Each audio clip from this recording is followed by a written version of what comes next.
Showreel. நம்ம ஒவ்வொரு வாரமும் ஷோரீல்ல ஒவ்வொரு புத்தம் புதிய படக்குழுவினர்களோட பேசிட்டு இருக்கோம். அதே மாதிரி இன்னைக்கு இப்ப நம்மளோட பேசுறதுக்காக ரங்கூன் படத்தினுடைய டீம் இங்க வந்திருக்காங்க. எல்லாருக்கும் வணக்கம். ரங்கூன் திரைப்படம் ரிலீஸ் ஆகி ரொம்ப சக்சஸ்ஃபுல்லா ஓடிட்டு இருக்கு. So captain of the ship director கிட்ட கேட்கிறேன், எப்படி ஃபீல் பண்றீங்க? ரொம்ப சந்தோஷமா இருக்கு. முதல் படம்ன்றது வந்து எல்லாருக்குமே சந்தோஷமான விஷயம். ரொம்ப முக்கியமான படம், நம்மளோட கரியரை டிஃபைன் பண்ண போற படம் இதுதான். நல்லா ஓடிட்டு இருக்குன்னு சொல்றாங்க. இன்னும் கூட நிறைய பேர் இந்த படத்தை வந்து பார்க்கணும். ஏன்னா வந்து அப்பதான் வந்து ஏன்னா இப்போ 3 நாள் தான் ஆயிருக்கு. இன்னும் இந்த படம் இன்னும் நிறைய நாள் ஓடணும், நிறைய பேருக்கு பிடிக்கணும். அப்பதான் வந்து அடுத்தடுத்து நம்ம இந்த மாதிரி முயற்சிகள்லாம் பண்றதுக்கு வந்து நமக்கு ஒரு என்கரேஜ்மெண்டா இருக்கும். Thank you everybody. And Gautham sir, Rangoon திரைப்படத்துல நிறைய ஹார்ட் ஒர்க் கொடுத்து நடிச்சிருப்பீங்க. அதெல்லாம் தாண்டி இப்ப படம் இவ்வளவு சக்சஸ்ஃபுல்லா ஓடுது அப்படிங்கிறப்போ ரொம்ப சந்தோஷமா இருப்பீங்கல்ல. சோ எப்படி ஃபீல் பண்றீங்க? I think எனக்கு வந்து as an actor it's great to feel appreciated and for all the hard work that has gone in. எனக்கு இது வந்து என்னோட ஹார்ட் ஒர்க் மட்டும் இல்லாம சுத்தி இருக்கிற டீம், அந்த ஏடி டீம், மேக்கப் டீம் எல்லாருமே சேர்ந்துதான் ஒரு ஹார்ட் ஒர்க் போட்டு எஃபர்ட் போட்டிருக்கோம். Makeup team, lighting team, direction team எல்லாமே. ஸோ எல்லாருக்கும் இது ஒரு வெற்றியா இருக்கு. And even if more people come and support no, it be huge blessing for us. So எனக்கு கண்டிப்பா சந்தோஷமா இருக்கு. அண்ட் இன்னும் கொஞ்சம் சப்போர்ட் வந்ததுன்னா will be even more encourage to do great jobs. கண்டிப்பா வரும் சார், கண்டிப்பா டெஃபினட்டா வரும். அண்ட் படத்தோட ஹீரோயின் சனா ரொம்ப கார்ஜியஸா இருக்காங்க. சோ முதல் படம், அதுவும் தமிழ்ல தெரியாத மொழியில் நடிச்சு உங்களுடைய நடிப்புக்கு இவ்ளோ அப்ரிசியேஷன் வரும்போது how happy are you now? I am excited, as well as nervous, but it feels good, people appreciating you. So yeah. Rajkumar sir, முதல் முறையா இனிஷியலா நீங்க இண்டஸ்ட்ரிக்குள்ள வரும்போது ஏஆர் முருகதாஸ் சாருடைய அசோசியேட் டைரக்டரா ஆரம்பிச்சீங்க. அதுல இருந்து அப்ப நீங்க நினைச்சு பாத்தீங்களா உங்களுடைய முதல் திரைப்படம் அவரே ப்ரொடியூஸ் பண்ணுவார்? இப்ப நினைக்கும் போது how happy are you? நான் நினைச்சு பார்க்கல, நிஜமா நினைச்சு பார்க்கல. I am very happy. ஆனா எனக்கு வந்து அசிஸ்டன்ட் டைரக்டரா அவர்கிட்ட ஜாயின் பண்ணப்போ ரொம்ப சந்தோஷமா இருந்துச்சு. அது ரொம்ப சந்தோஷமா இருந்துச்சு. பட் அசிஸ்டன்ட் டைரக்டரா நான் அவர்கிட்ட ஒர்க் எனக்கு கிடைச்சப்போ ரொம்ப சந்தோஷமா இருந்துச்சு. அப்புறம் நான் ஒர்க் பண்ண படம் வந்து துப்பாக்கி. எனக்கு வந்து விஜய் சார் வந்து ரொம்ப பிடிக்கும். அப்போ அவரும் அதுல இருந்தாரு அந்த படத்துல. அதனால எனக்கு அந்த சமயம் ரொம்ப சந்தோஷமா இருந்துச்சு. அப்கோர்ஸ் படம் பண்றது சந்தோஷமான விஷயம். அவரு ப்ரொடக்ஷன்ல தான் நம்ம பண்ணுவோம். அதெல்லாம் நம்ம பிளான் பண்ணி எல்லாம் நடக்கல. அதான் நடந்த ஒரு விஷயம் தான். அதுவா தானா அமைஞ்சிருக்குல்ல, அதே இவ்வளவு பெரிய விஷயம் இல்ல சார். ஆமா, அது ஒரு கிஃப்ட் தான். Okay sir. Gautham sir, so பொதுவாவே உங்களுடைய எல்லா படத்துலயுமே ஒரு சாக்லேட் பாய் மாதிரி இருப்பீங்க, ரொம்ப துருன்னு. ரங்கூன் படத்தோட ட்ரெய்லர் பார்க்கும்போது லிட்டரலா சரிங்க கௌதம் சார் எங்க இருக்காரு அப்படின்னு நாங்க தேடுற அளவுக்கு ரொம்ப வித்தியாசமா டார்க் மேக்கப் எல்லாம் போட்டுட்டு. சோ உங்களுடைய ரோல் பத்தி சொல்லுங்க. ரோல் வந்து கேரக்டர் பேர் வெங்கட். ஓகே. அவன் வந்து பர்மால பிறந்த தமிழ் பையன், சென்னைக்கு மறுபடியும் வந்து இங்க ஒரு வாழ்க்கையை ட்ரை பண்றான். சோ இந்த மாதிரி ஒரு கேரக்டர் தான். இதுக்கு ரோல் வந்து நம்ம since he is a Tamil bye, north மெட்ராஸ்ல வளர்ற பையன் வந்து கொஞ்சம் டார்க் பண்ணோம் டோனு. எனக்கு அவங்க எல்லாம் வெயில சுத்துவாங்க, பயங்கரமா விளையாடுவாங்க. சோ கொஞ்சம் டார்க்கா தான் இருப்பாங்க அவங்க கம்ப்ளேஷன். சோ நான் வந்து ஒரு 4-5 டோன் டார்க் பண்ணிருக்கேன். 4-5 டோனு பிளஸ் அப்புறம் அந்த நார்த் மெட்ராஸ் ஸ்லாங்கும் அந்த மேனரிசம்ஸ் எல்லாமே நம்ம ஒர்க் ஷாப் பண்ணி எல்லாமே பிராக்டிஸ் பண்ணி நிறைய பண்ணிருக்கோம். சோ இதுல வந்து ஒரு டிஃபரெண்ட் கௌதம் கார்த்திகே பார்க்க மாட்டீங்க, வெங்கட் தான் பாப்பீங்க. வெங்கட் தான். சோ நார்த் மெட்ராஸ் லாங்குவேஜ் கத்துக்கிட்டீங்களா? ஒரு டயலாகும் விஷயமா இருந்ததா அது உங்களுக்கு? நம்ம வந்து ஊட்டில இருந்து வந்த ஒரு பாய்ஸ் தானே. சோ நம்ம வந்து இங்கிலீஷ் அதிகமா பேசுவோம். சோ தமிழே அதிகமா பேசுறது இல்ல. இங்க கடலுக்கு வந்ததுக்கு அப்புறம் தான் தமிழே பேச ஆரம்பிச்சோம். சோ இப்ப நார்த் மெட்ராஸ் ஸ்லாங்னு ஒண்ணு வரும்போது அது ஒரு புது விஷயம் தானே. சோ அதுவும் இங்க பிராக்டிஸ் பண்ணி அதுக்காக படங்கள் ஏதாவது நிறைய பாத்தீங்களா அந்த மாதிரி நார்த் மெட்ராஸ் பேஸ் பண்ணி திரைப்படம்? அப்படின்னா ஒண்ணும் இல்ல. அப்படியே நாங்களே கத்துக்கிட்டோம். ராஜ் வந்து அவ்வளவு தெளிவா எழுதி வச்சிருந்தாரு. பிளஸ் என் கூட ஒரு 2 கேரக்டர்ஸ் நடிச்சிருக்காங்க படத்துல ஃப்ரெண்ட்ஸா. அவங்க எனக்கு நிறைய ஹெல்ப் பண்ணாங்க, டேனியும் Lallu. Okay. So Sana, you're looking very gorgeous today. So படம் முதல் திரைப்படமே தமிழ்ல அப்படிங்கறப்போ ரொம்ப பயமா இருந்துச்சா, நர்வஸா இருந்துச்சா, இல்ல சேலஞ்சிங்கா இருக்கும்? ஒரு நியூ லாங்குவேஜ்ல நம்ம நிறைய அப்சர்வ் பண்ணலாம், நிறைய கத்துக்கலாம் அப்படி இருந்துச்சா? Well, I was really nervous, but then it is challenging. I mean, I come from a place where we speak Hindi, English. Hindi has been my mother tongue, but coming down to Chennai and speaking Tamil was really challenging. But I think I pretty much managed it. ஆக்சுவலா அவங்க அம்மா வந்து கேரளான்னு நினைக்கிறேன், Malayalam. My mom's Malu. சில வார்த்தை எல்லாம் அவங்களுக்கு தெரிஞ்சது. இப்ப நாங்க வந்து ஏதோ காஸ்டியூம் எல்லாம் காமிக்கும் போது இது மாதிரி ஒரு பிரச்சனை இருக்கு அப்படி ஏதாவது நம்ம அசிஸ்டன்ட் டைரக்டர்ஸ் எல்லாம் சொல்லுவாங்க. அப்ப நான் வந்து பரவாயில்ல அப்படின்னு. சோ இந்த மாதிரி வேர்ட்ஸ் எல்லாம் அவங்களுக்கு தெரியும். சார் வேற பரவாயில்ல மலையாளம் ஆல்சோ, அதெல்லாம் எனக்கு புரியும் அப்படிம்பாங்க. அதனால அவங்களுக்கு தமிழ் வந்து ரொம்ப அந்நியமான ஒரு லாங்குவேஜா இருக்குல்ல. ஓகே, ஓரளவுக்கு ஒரு சில டேர்ம்ஸ் எல்லாம் உங்களுக்கு ஆல்ரெடி தெரிஞ்சிருக்கும் இல்லையா? A little bit, yeah. Okay, so உங்களுடைய ரோல் பத்தி சொல்லுங்க படத்துல. Well, in the movie, I play a singer, and as well as I am the girl next door, so she has two shades of character in her, and how important she is in, you know, in Venkat's life. So yeah. Do you really sing in your real life? No. எவ்வளவு ஸ்ட்ராங்கா வந்துச்சு. அவங்களுக்கு வந்து அவங்களோட original குரல் மேல அவங்கள பொறுத்த வரைக்கும் அவங்களோட குரல் மேல அவங்களுக்கு ஒரு வெக்கம். குரல் நல்லா இருக்குல்ல. ஆனா அவங்களுக்கு வந்து அவங்க குரல் நினைச்சு அவங்க ஷையா ஃபீல் பண்றாங்க. அப்படியா? இல்ல ஒருவேளை நீங்க ஆடிஷன்ஸ் வந்தப்போ இல்லம்மா நீ நிஜமாவே பாடினாதான் you will get this role அப்படின்னு டைரக்டர் சொல்லிருந்தா என்ன பண்ணிருப்பீங்க? பாட்டு training போயிருப்பீங்களா? I think in my audition, I first told him, I said, sir, you want me to be the singer? He's like, yeah, in my film, the character, she is a singer. I said, but sir, I can't sing. So I think I told him the very first day that I cannot sing. But I think he was looking for someone who has that kind of attitude, who has that kind of body language, who can carry that, you know, who can carry that character really very well. So I think he was looking for someone like that. And yeah, then he found me. Sir, உங்களுடைய முதல் திரைப்படத்திலயுமே இந்த மாதிரி பர்மாவை base பண்ணி பர்மால இருந்து வரக்கூடிய ஒரு பையன் அவனுடைய லைஃப் எப்படி மாறுது அப்படிங்கறதா இல்லையா? இதனால இப்படி ஒரு சப்ஜெக்ட் நீங்க சூஸ் பண்ணீங்க? இல்ல, இப்போ எந்த படம்னாலுமே நமக்கு தெரிஞ்ச விஷயங்கள், கேள்விப்பட்ட விஷயங்கள், இல்ல நம்ம படிச்ச விஷயங்கள், பார்த்து பழகின விஷயங்களை வந்து நம்ம கையாண்டோம்னா நம்ம வந்து இன்னும் கொஞ்சம் டீடைல்டா அழகா பண்ணலாம் அப்படின்றது என்னோட கருத்து. அண்ட் எனி ஃபிலிம் நம்மளோட ஸ்கிரிப்டா இருந்தாலும் சரி, இல்ல இப்ப நிறைய பேர் வேற யாராவது ஸ்கிரிப்ட் பண்ணி கூட டைரக்ட் பண்றாங்க இல்லையா, அப்படியும் பண்ணலாம் ரைட்டர்ஸ் கிட்ட வாங்கி. அப்படி பண்றதா இருந்தா கூட நாம அதை பத்தி முதல்ல முழுசா தெரிஞ்சுக்கிட்ட ஒரு சப்ஜெக்ட பண்ணும் பொழுது கான்டெக்ஸ்ட் நல்லா பண்ணலான்றது என்னோட ஒரு கருத்து. சோ அந்த மாதிரி நம்ம ஸ்கூல் காலேஜ் எல்லாம் படிக்கும் போது எனக்கு தெரிஞ்ச 1-2 விஷயங்கள், என்ன ஆச்சரியப்படுத்தின சில சம்பவங்கள், அந்த மாதிரி இருந்த சில கேரக்டர்ஸ், அது வந்து நம்ம மனசுக்குள்ள பதிஞ்சிருச்சு. அப்புறம் நம்ம ஸ்கிரிப்டா பண்ணணும்னு நினைக்கும் போது நான் வந்து எந்த இதுல பண்ணலாம், எந்த பேஸ் எடுத்து பண்ணலாம், எந்த சைட்ல பண்ணலாம்னு நினைக்கும் போது இதை நான் சூஸ் பண்ணேன். இதுதான் பண்ணணும்னு பிளான்லாம் ஒண்ணும் கிடையாது. நம்ம வந்து பண்ணி முடிச்சிருக்கோம். உங்க ரியல் லைஃப்ல நடந்த ஒரு சில இன்சிடென்ட்ஸ் பேஸ் இல்ல, ரியல் லைஃப்னு சொல்ல முடியாது, என்னோட ரியல் லைஃப்னு சொல்ல முடியாது. நம்ம பார்த்து பழகின சில விஷயங்கள். நான் வந்து ஸ்கூல் 10th ஸ்டாண்டர்ட் படிச்சு முடிச்சிருக்கும் போது ஒரு சில சம்பவங்கள் பார்த்தேன். அப்போ வந்து எனக்கு இப்படிலாம் இருக்கா மெட்ராஸ்ல அப்படின்னு எனக்கு ஆச்சரியமா இருந்துச்சு அது. ஸோ அந்த விஷயங்கள் 1-2 படத்துல வந்து போகும். பட் அதுதான் ஸ்டார்டிங் பாயிண்ட் அந்த கோரை ஃபார்ம் பண்றதுக்கு. கேரக்டர்ஸும் ஒரு சில கேரக்டர்ஸும் ரியலான நம்ம சந்திச்சவங்களோட அப்புறம் வந்து ஒரு பேர் வைக்க கூட தெரியுமா அவங்களுடைய கேரக்டர் நான் வெயிட் பண்ணிருக்கேன். அவர் கொண்டு வந்திருக்காங்க செட்டுக்கு.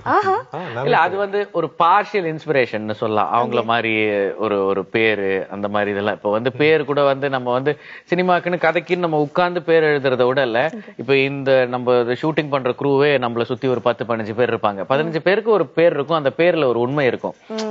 அந்த மாதிரி அது வந்து கொஞ்சம் ஒரு இதுக்காக எடுக்கிறது தான். நம்ம வந்து சுரேஷ், ரமேஷ்னு ஒரு யூசுவல் அதுவும் நல்ல நேம்ஸ் தான். வந்து ஒரு ரொம்ப அப்படி இல்ல, அது மாதிரி அது ஒரு எக்ஸாம்பிளா சொல்றேன். அந்த மாதிரி எல்லா விஷயத்தையுமே வந்து நம்ம அப்சர்வ் பண்ண விஷயங்களை அப்ளை பண்ணி அதை ஸ்கிரீன் பிளேவா மாத்தும் பொழுது இன்னும் கொஞ்சம் எனக்கு பிடிச்சிருந்துச்சு. அந்த மாதிரி ஒர்க் பண்ணேன், அப்படி பண்ணிருக்கு. எப்படி ரிசல்ட் வருதோ அதை பொறுத்து தான் நம்ம அடுத்தடுத்து பண்றது இருக்கு. சோ கௌதம் சார், படத்துல வந்து டான்ஸ்க்கான ஸ்கோப் வந்து ரொம்ப ஜாஸ்தியா இருக்கும் அப்படின்னு கேள்விப்பட்டேன். சதீஷ் மாஸ்டர் கோரியோகிராஃப் பண்ணிருக்காரு. சோ கஷ்டமா இருந்துச்சா? அது ஃபோக் டான்ஸ் மாதிரிலாம் ஆடி இருக்கீங்க அப்படின்னு கேள்விப்பட்டோம்.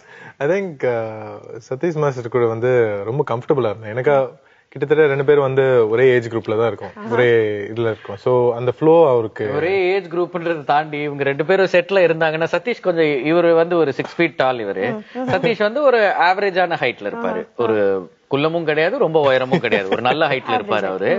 அது ஒண்ணுதான் வித்தியாசம். முகம் வந்து ரெண்டு பேருக்கு ஒரு பெரிய ஒற்றுமை இருக்கு, சதீஷுக்கும் இவருக்கும். அதுவும் நம்ம படத்தோட ஹேர் அண்ட் மேக்கப்ல இருந்தாருன்னா முடியெல்லாம் தூக்கி வாரி அதே மாதிரி இருக்கிற மாதிரியே இருக்கும்.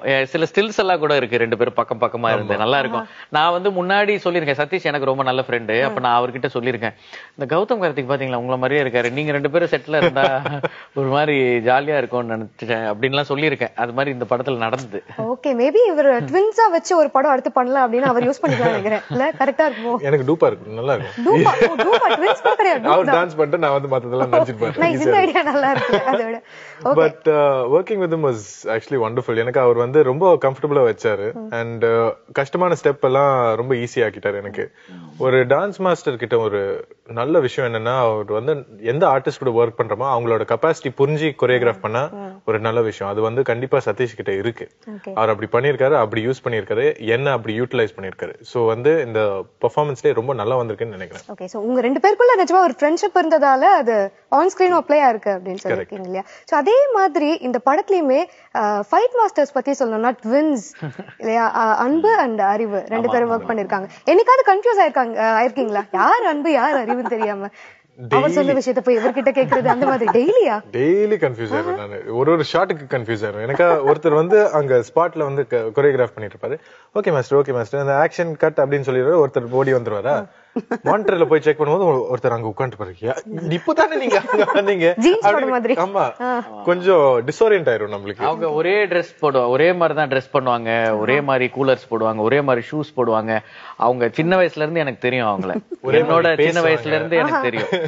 ஐ மீன் அவங்களோட சைல்ட்ஹுட், எனக்கு அவங்க சைல்ட்ஹுட் ஃப்ரெண்ட்ஸ். குட்டி வயசுல இருந்து எனக்கு அவங்களுக்கு தெரியும். அவங்க அப்போல இருந்தே அப்படிதான். அவங்க ஒரே மாதிரி ஸ்கூல் படிக்கிற டைம்ல இருந்தே வந்து வீட்டுக்கு வந்துட்டா கூட அவங்க வந்து வெளியில வரமாட்டாங்க, ஒரே மாதிரி ட்ரெஸ் போட்டு தான் வெளியில வருவாங்க. அது அவங்களுக்கு ஒரு ஹாபிட் மாதிரி. ஆமா, நான் கூட கேட்பேன் விளையாட்டையோ, இப்ப ரெண்டு பேருக்குமே கல்யாணம் ஆயிடுச்சு. ரெண்டு பேரும் தனித்தனி வீட்டுல இருக்காங்க. ரெண்டு பேரும் அப்படி இல்ல, ரெண்டு பேரும் தனித்தனி வீட்டுல இருக்காங்க. நான் கேட்பேன், ஷூட்டிங்கே ஒரு டென்ஷன், இதெல்லாம் கோஆர்டினேட், இது வேற போன்ல வந்துட்டு அந்த பச்சை சட்டையா, நானும் பச்சை சட்டை தான், எது அங்க வாங்கினேன் அந்த பிராண்டா, இந்த எப்படியா இதெல்லாம் கோஆர்டினேட் பண்ண உங்களுக்கு டைம் இருக்கு, இல்லையா நம்பர் வச்சிருப்பீங்களா, இதெல்லாம் வேற போட்டு வரீங்களான்னு. பட் இதெல்லாம் ஜோக்ஸ் அபார்ட். எனக்கு தெரிஞ்சு ஸ்டண்ட்ல வந்து ரொம்ப ஏர்லி ஏஜ்ல, ரொம்ப சின்ன வயசுல நிறைய புது புது, அப்புறம் ரொம்ப முக்கியம் வந்து நம்பகத்தன்மையோட பண்ணணும். அவங்களோட ஸ்டண்ட்ல வந்து அது வந்து ரொம்ப நல்லா இருக்கும். இவர் டான்ஸ் மாஸ்டர் பத்தி சொன்னாரு, அவரோட கெப்பாசிட்டியில பண்ணாங்கன்னு. ஃபைட் வந்து ஒரு ஷாட் கூட இவர் வந்து டூப் போடுறதோ அந்த மாதிரி இவரும் நினைக்கல, அவங்களும் வந்து வேற யாராவது ஒருத்தர் வச்சு பண்ணலாம்னு நினைக்கல. அழகா கொரியோகிராஃப் பண்ணிருக்காங்க, எல்லாமே அவங்களே பண்ணிருக்காங்க. ஆக்ஷன் கண்டிப்பா இந்த படத்துல வந்து நல்லா வந்து ஒரு ரிசீவ் பண்ணுவாங்கன்னு நினைக்கிறேன். நல்லா வந்திருக்கு.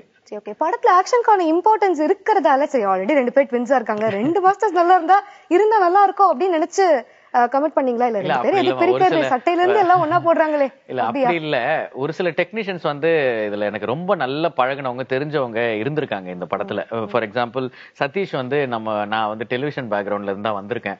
அவரு சதீஷ் ஸ்டேட் ஷோஸ் பண்ணும் பொழுதே எனக்கு வந்து அவரை நல்லா தெரியும், நிறைய ஷோஸ் ஒன்னா பண்ணிருக்கோம்.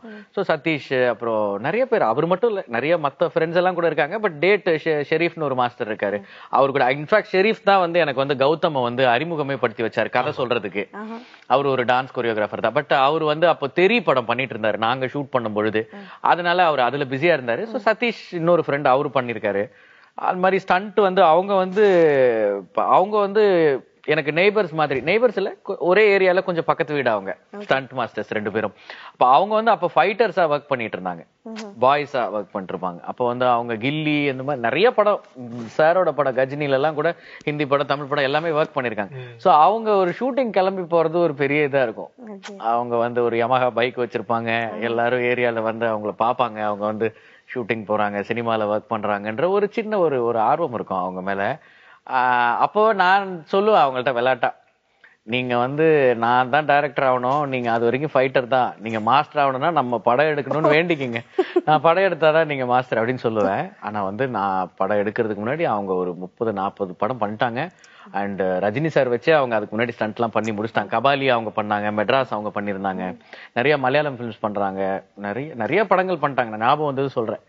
ஸோ குட் தட் அவங்க வந்து இந்த படத்துல ஸ்டாண்ட் கொரியோகிராஃபர்ஸா அமைஞ்சது வந்து நல்ல விஷயம். ஓகே சார், இந்த படத்துடைய ஸ்கிரிப்ட் முடிக்கும் போது கண்டிப்பா உங்களுக்கு உங்களுடைய இமேஜினேஷன்ல தோணிருக்கும் இந்த ஹீரோ நடிச்சா நல்லா இருக்கும் அப்படின்னு. ஆரம்பத்துல இருந்தே உங்களுக்கு கௌதம் கார்த்திக் தான் அப்படிங்கறது ஃபிக்ஸ் பண்ணிட்டீங்களா? இல்ல அப்படி நான் வந்து தெரியல, அப்படி பண்ண முடியுமான்னு எனக்கு தெரியாது ஃபர்ஸ்ட்.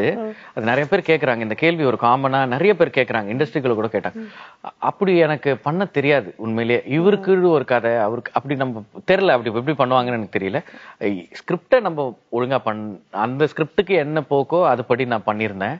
அது பண்ணி முடிச்ச அப்புறமா ஓகே இது இப்போ யார் பண்ணலான்ற மாதிரி அனலைஸ் பண்ணும் பொழுது அந்த ஸ்கிரிப்டுக்கு ஏத்த ஒரு ஏஜ் ஒன்று இருக்கும்ல, அந்த கதாபாத்திரத்துக்கு ஏத்த ஒரு ஏஜ், அப்புறம் அதுக்குன்னு ஒரு எனர்ஜி இருந்துச்சு, அதுக்குன்னு சில லுக்ஸ் இருந்தது.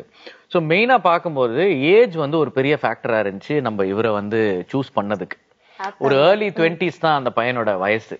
ஸோ அந்த ஏஜ் குரூப்ல இருக்கணும், ரொம்ப எனர்ஜெட்டிக்கா இருக்கணும், துருன்னு இருக்கணும், அது இவருக்கு அழகா வரும்.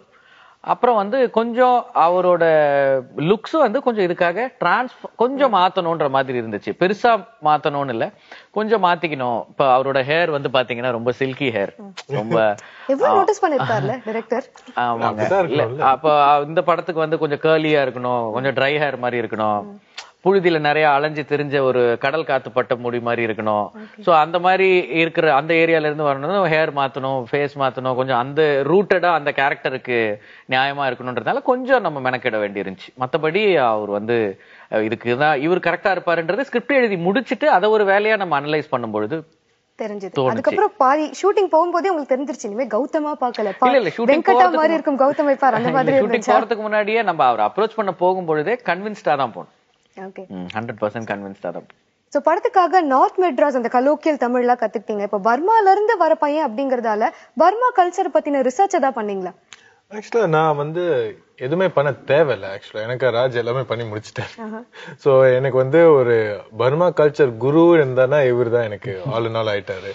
இன்ஃபேக்ட் கொஞ்சம் பர்மீஸ் லாங்குவேஜும் சொல்லி கொடுத்தாரு. If you would believe. எங்களுக்காக ஒரே ஒரு லைன் பர்மீஸ்ல. இப்போ ஒரு பையன் சோனேன்ட்டு ஒருத்தர் இருக்கான், ஒரு சீன்ல வந்து அவர் பயப்படுவாரு. சோ சின்ன டயலாக்னா சோனே சோனே மச்சானே சோனே மாந்தலே மாசிதே ஹிந்து பயா கொத்துவாமே அப்படின்னு ஒண்ணு வரும். பர்மீஸ் கல்ச்சர்ல யாராவது பார்த்தாங்கன்னா அவங்க கிளியரா புரியும். இல்ல இப்ப எங்களுக்கு தெரியலையே அவர் கரெக்டா பேசினாரு. கரெக்டா பேசிட்டாரா சார்? சோனே சோனே பயப்படாத அவங்க ஏதாவது கேட்டாங்கன்னா நம்ம வந்து சொன்னா ஆள் பேர் கிடையாது, ஆள் பேர் சோனே சோனே நீ ஒன்னும் பயப்படாத, அவங்க ஏதாவது கேட்டாங்கன்னா நம்ம மாண்டலேல இருக்கிற ஹிந்து கோயிலுக்கு போறோம்னு சொல்லு அப்படின்னு சொல்லுவாரு. சூப்பர் சார், கண்டிப்பா பலத்த கை தட்டல் இவ்வளவு பெரிய லைன் பர்மீஸ்ல பேசினதுக்காக. அந்த மாதிரி நிறைய பேசியிருக்காரு படத்துல, நிறைய எங்களுக்காக விஷுவல் ட்ரீட் நிறைய காத்துட்டு இருக்கு அப்படின்னு சொல்றீங்க. சரி ஓகே, இந்த படத்துல நீங்க வந்து சிங்கரா பிளே பண்ணிருக்கீங்க, கண்டிப்பா பாடுற மாதிரியான சீக்வன்ஸ் இருந்திருக்கும் இல்லையா? சோ அப்படி உங்களுடைய ஃபேவரட் சாங் என்ன படத்துல? My favorite song, I think I like Neela Agayam. That's my favorite song. நீல ஆகாயம். நீல ஆகாயம், சூப்பர். அவங்களுடைய தமிழ் கேட்க ரொம்ப வித்தியாசமா இருக்குல்ல? இல்ல இட்ஸ் ஆக்சுவலி காம்ப்ளிமெண்ட், ஸ்டைலிஷா இருக்கு. சோ படத்தினுடைய இசையமைப்பாளர் விக்ரம் சார் பத்தி சொல்லுங்க. மியூசிக் எப்படி நீங்க எதிர்பார்த்த அளவு கொடுத்திருக்காரா? இந்த படத்தோட மியூசிக் டைரக்டர் ஆமா RH விக்ரம் அவர் பேரு. அவர் வந்து ஜிவி பிரகாஷ் சார் கிட்ட வந்து இதுக்கு முன்னாடி அசிஸ்டண்டா ஒர்க் பண்ணியிருந்தாரு. அவர் வந்து காக்கா முட்டை மாதிரி படங்கள்ல ஒர்க் பண்ணியிருக்காரு. பட் இந்த படத்துல அவர் சாங்ஸ் தான் பண்ணிருக்காரு. பிஜிஎம் வந்து விஷால் சந்திரசேகர்னு இன்னொரு மியூசிக் டைரக்டர் பண்ணிருக்காங்க. இந்த படத்தோட சாங்ஸ் விக்ரம் பண்ணிருக்கிற சாங்ஸ் வந்து 4 சாங்ஸ் பண்ணிருக்காரு. 4மே நிறைய இடத்துல நான் சொல்லிட்டேன், 4ம் ஒவ்வொரு விதமா ஸ்பெஷல். ஒன்னொன்னு ஒரு ஜானர்ல இருக்கும், ஒரு பிளேவர்ல இருக்கும், வேற எமோஷன்ல இருக்கும். டைட்டில் சாங் வந்து யாத்ரிகான்னு சொல்லி ஒரு சாங், அது வந்து டிராவல் பத்தி, ஃபியூச்சரோட பயணம் பத்தி ஒவ்வொருத்தருக்குமே வந்து ஒரு ஹோப் கொடுக்குற மாதிரி ஒரு சாங். நான் முத்துக்குமார் சார் அதுக்கு வந்து லிரிக்ஸ் எழுதியிருக்காங்க, சூப்பர்பா எழுதியிருக்காரு அவரு. ஒரு 8-9 வரியில இந்த என்டையர் ஃபில்மோட சோலை வந்து சமப் பண்ணிட்டாரு.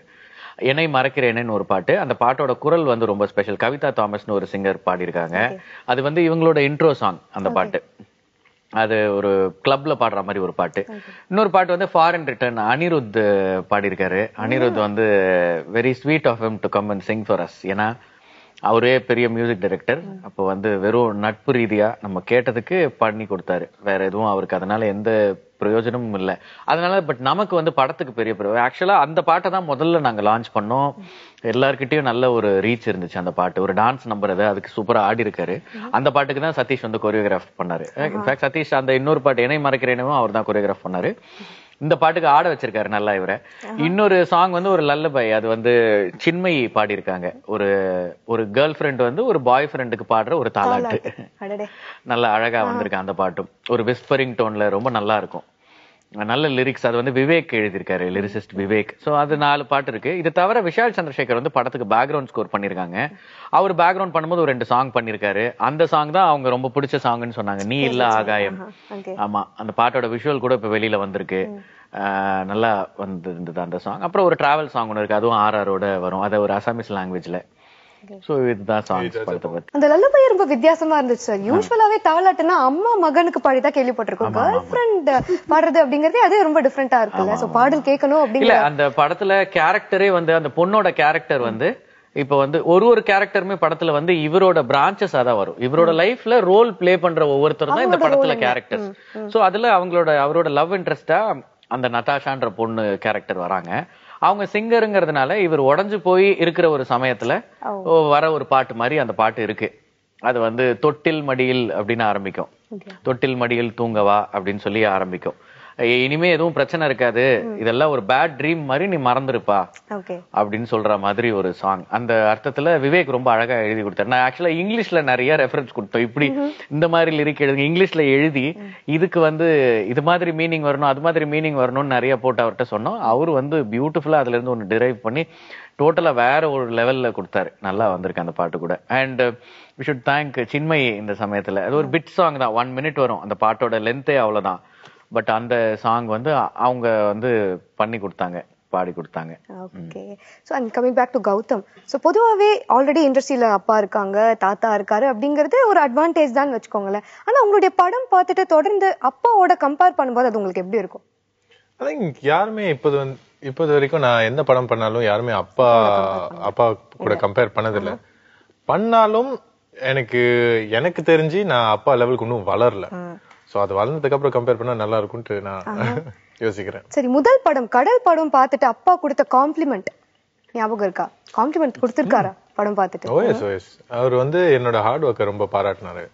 அண்ட் அவர் கண்டிப்பா அந்த டிரான்ஸ்ஃபர்மேஷன் அவருக்கு தெரிஞ்ச கௌதம் இல்லாம கடல்ல இருக்கிற தாமஸ் பார்த்தாரு. அது வந்து ரொம்ப வாவன்ட்டு மறந்துட்டாரு அதை பார்த்து. So he was very happy with that. Yes, முதல் திரைப்படமே மணிரத்னம் மாதிரியான லெஜெண்டரி டைரக்டரோட ஒர்க் பண்ணிருக்கீங்க. அதுக்கப்புறம் தொடர்ந்து அடுத்தபடியா AR முருகதாஸோட சாரோட ப்ரொடக்ஷன்ல ஒர்க் பண்றீங்க. ரொம்ப ஃபாஸ்டா வளர்ந்துட்டு இருக்கோமோ அப்படின்னு தோணுதோ? அது நல்ல விஷயம் தானே? அது வந்து இடையில நிறைய படங்களும் போயிருக்கு. அது ஸ்டெப் பை ஸ்டெப்பா தான் வளர்றோம்னு எனக்கு ஒரு ஃபீல் இருக்கு. ஆனா அந்த ஸ்டெப் பை ஸ்டெப் growth வந்து ரொம்ப நல்ல விஷயம். சோ எதுவுமே ரொம்ப சீக்கிரமா நம்மளுக்கு கிடைக்காத ஒரு விஷயம் ஒரு நல்ல விஷயம் தான். எனக்கு நம்ம வந்து அட்ஜஸ்ட் பண்ணிட்டே போலாம் கரெக்டா, மெதுவா நம்ம பேஸ்க்கு கரெக்டா இருக்கு. ஓகே. சோ இதெல்லாம் அப்பா கிட்ட இருந்து கத்துக்கிட்ட விஷயமா? அப்பா வந்து நிறைய விஷயம் சொல்லி கொடுக்குறாரு, அதெல்லாம் இருக்கு. இருந்தாலும் இது வந்து நம்ம லைஃப் ஸ்டைலோட பேஸ் தான், நம்ம செட் பண்ற பேஸ் தான் அது. ஓகே. சோ சனா டைரக்டரும் பாத்தீங்கன்னா ரொம்ப ஜாலியா பேசுறாங்க. அண்ட் கௌதம் கார்த்திக் பத்தி சொல்ல வேண்டாம், எல்லாருக்குமே தெரியும் அவர் எப்படி அப்படின்னு.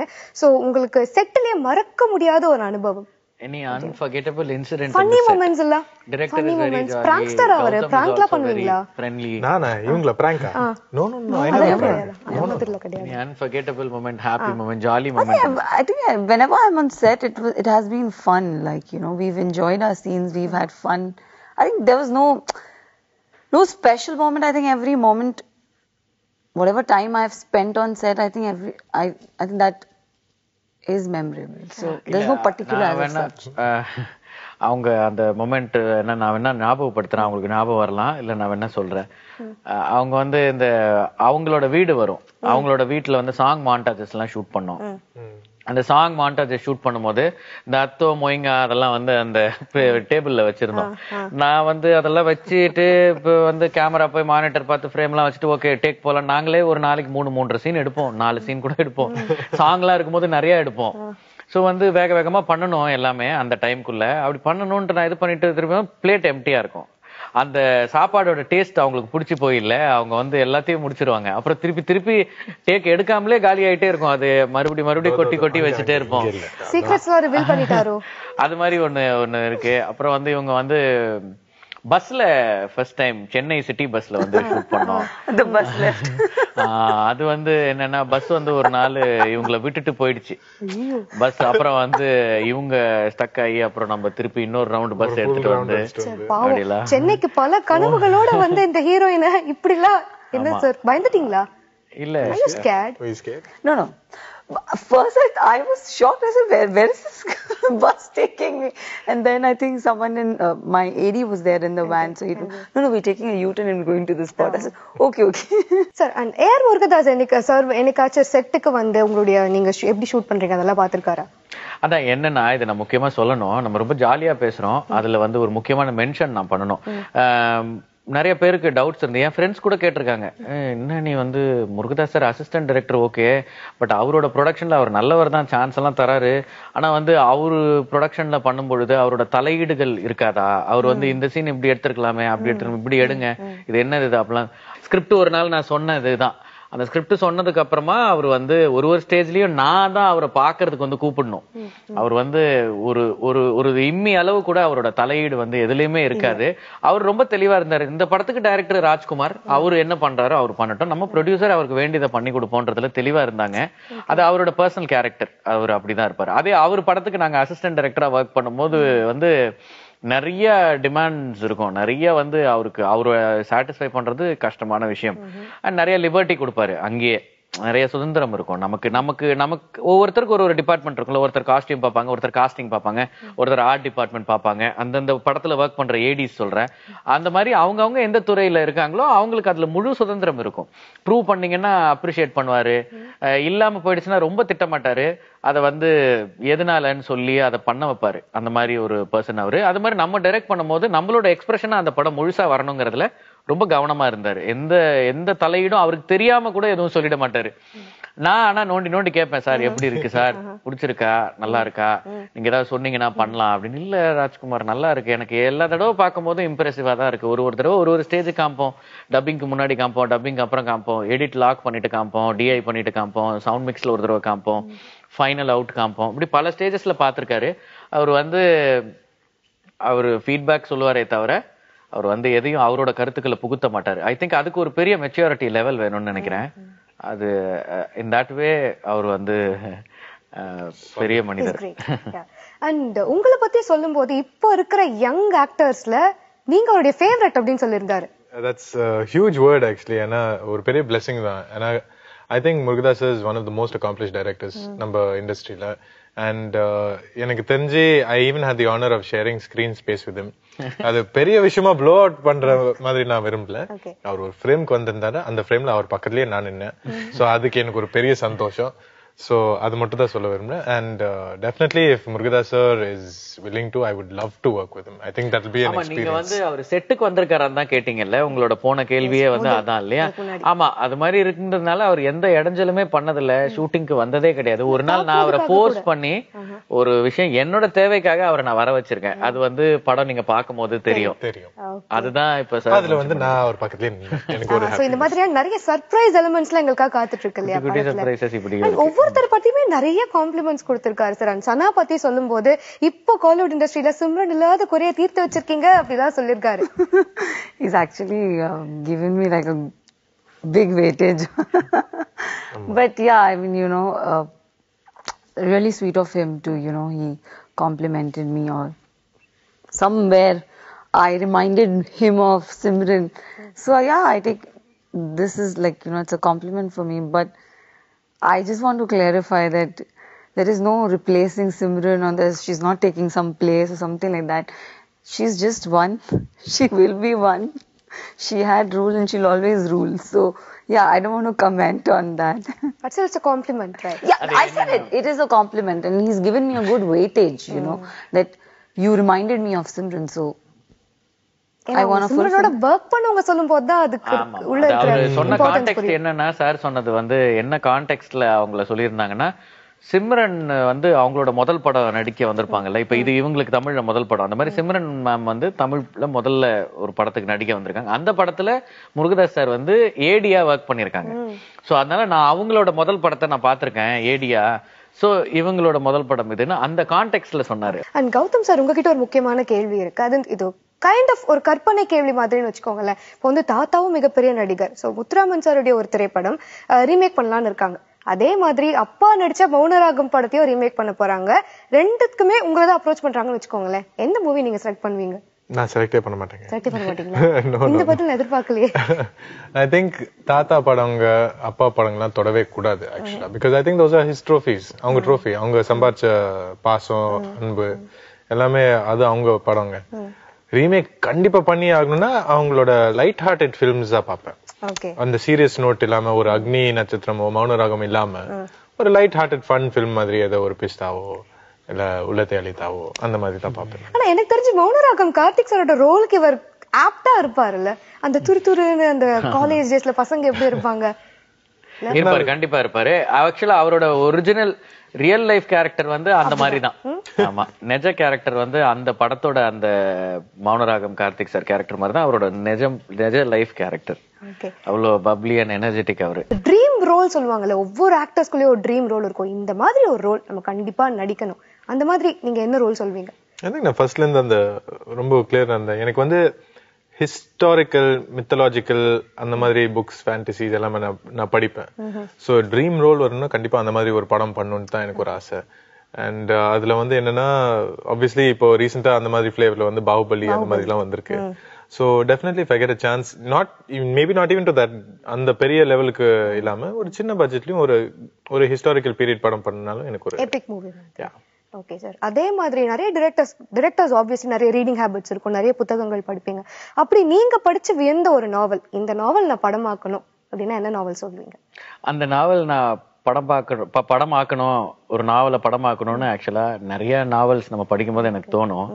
அது இப்ப சொல்லாமன்னு எனக்கு தெரியல. என்னன்னா சொன்னா அது ஒரு அப்புறம் டூ ஏர்லி. நான் அதெல்லாம் அவ்வளவு சொல்றதுக்கு இல்ல. ஐடியாஸ் வேற யாராவது, அது கூட இல்ல. நம்ம இப்பதான் ஆரம்பமா ஒரு படம் பண்ணிருக்கோம். நிறைய இருக்கு, நிறைய கனவுகள் இருக்கும்ல. அப்புறம் ஒரு படத்தோட நம்ம அடுத்தடுத்து இப்படி படம் பண்ணணும் அப்படி படம் பண்ணணும்னு அவ்வளவு நம்மளால பண்ண முடியுமான்றது கடவுள் கிட்ட இருக்கு. பண்றதுக்கான ஆசைகள் நிறைய இருக்கு. டெஃபினெட்லி நாவல்ஸ் வந்து எனக்கு இங்கிலீஷ் நாவல்ஸ் நிறைய பிடிக்கும். அதை கூட ரைட்ஸ் எல்லாம் வாங்கி பண்ணணும்னு தோணுது எனக்கு. தமிழ்ல அழகா நான் வந்து ஜெயமோகன் சாரோட புக்ஸ் நிறைய படிச்சிருக்கேன். அவரோட புக்ஸ்ல நிறைய சிறுகதைகள் இருக்கு அழகா, ஜெயமோகன் சாரோடது. அதெல்லாம் வந்து ஒரு நேரம் வரும்பொழுது பண்ணலாம்னு தோணுது. ஓகே, சோ இப்போவே நிறைய பேர் கெஸ் பண்ண ஆரம்பிச்சிருப்பாங்கன்னு நினைக்கிறேன். இந்த நாவலா இல்ல, இதெல்லாம் வந்து எல்லாருக்குமே இருக்கும். எனக்கு தெரிஞ்சு நம்ம அசிஸ்டன்ட் டைரக்டர்ஸ் நிறைய பேர் இருக்காங்க சினிமால, இல்ல ஷார்ட் ஃபில்ம் மேக்கர்ஸ் இருக்காங்க. எல்லாருக்கும் தோன்ற ஒரு விஷயம் தான். ஃபேமஸ் ஆத்தர்ஸை தாண்டி கண்டென்ட் வந்து நம்ம ஊர்ல ஆக்சுவலா நிறைய இருக்கு. எனக்கு வந்து வெற்றிமாறன் சார் வந்து ரொம்ப பிடிக்கும் ஃபார் இஸ் ஜென்வின் ஃபில்ம்ஸ். ஒரு ரூட்டடா அழகா ஒரு கான்செப்ட்னு எடுத்தாருன்னா அதுல இருந்து வெளியில போகாம அழகா பண்றாரு. இப்ப அவர் வந்து இந்த பழக்கத்தை கொண்டு வந்திருக்காரு. அந்த நாவல்ஸை வந்து ஃபில்மா மாத்துறது, சிறுகதைகளை ஃபில்மா மாத்துறது. ஃபேமஸ் ஆத்தர்ஸ் எழுதி இருக்கணும்னு அவசியம் இல்லை. எந்த புக்கா இருந்தாலும் கண்டென்ட் நல்லா இருக்குன்னா அதை தேடி எடுத்து பண்ணும் பொழுது ஆத்தென்டிசிட்டி நல்லா இருக்கு. வேற ஒரு வாழ்க்கையை நம்ம பார்க்க முடியுது.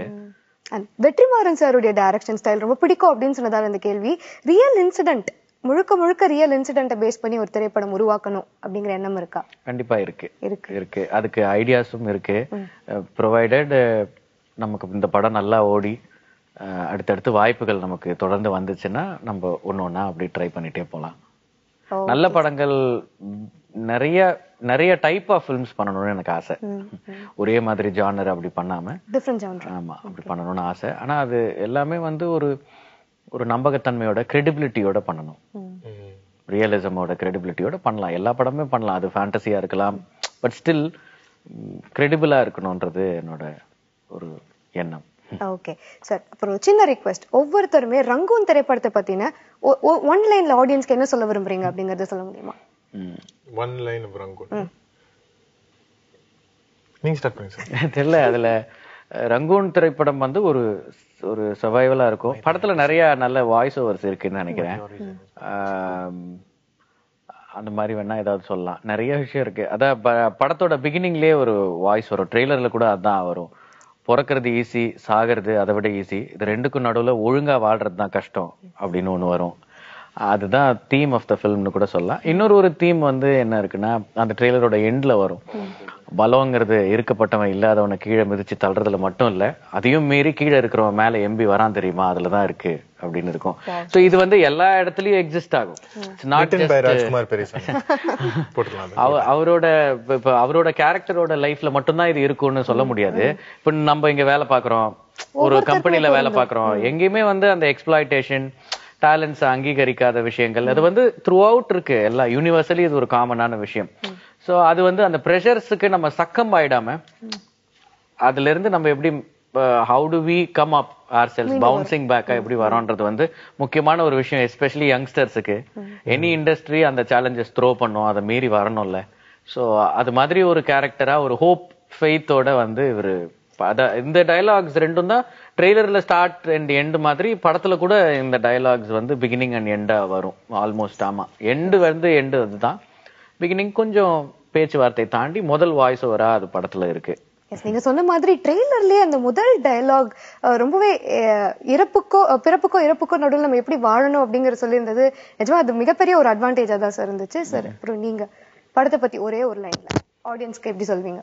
ஒரு லைன் ஆடியன்ஸ்க்கு எப்படி சொல்லணும்னா, இது வந்து டெஃபினட்டா இட் வில் பி, எனக்கு பர்சனலா ஏன் I like this movie a lot, ஏன்னா இதோட டோனே டிஃப்ரெண்ட், இதோட வேர்ல்டே டிஃப்ரெண்ட், இதோட விஷுவல் அப்பீலே டிஃப்ரெண்டா இருக்கும், அதோட மியூசிக்கும் சரி எல்லாமே வந்து இது நம்ம வந்து படம் பார்த்தா எக்ஸ்பீரியன்ஸ் சொல்லுவோம்ல, திஸ் மூவி பாகுபலி எக்ஸ்பீரியன்ஸ், அந்த எக்ஸ்பீரியன்ஸ் இந்த எக்ஸ்பீரியன்ஸ் இல்ல, அந்த கண்டிப்பா இதுல வந்து த ரங்கூன் எக்ஸ்பீரியன்ஸ் ஒன்னு நிக்கும் இந்த படத்துல பாத்தீங்கன்னா. So definitely for that you can go and see. Okay. And Sana? I think it's about, it's about this boy's journey, the survival. So I think as director sir said that, every youth, everyone would relate to it because, somewhere in your life you have that thing going around where you're still confused, where you still want to do something and you still cannot do something. Okay. So yeah, this is about, the journey about this boy's survival.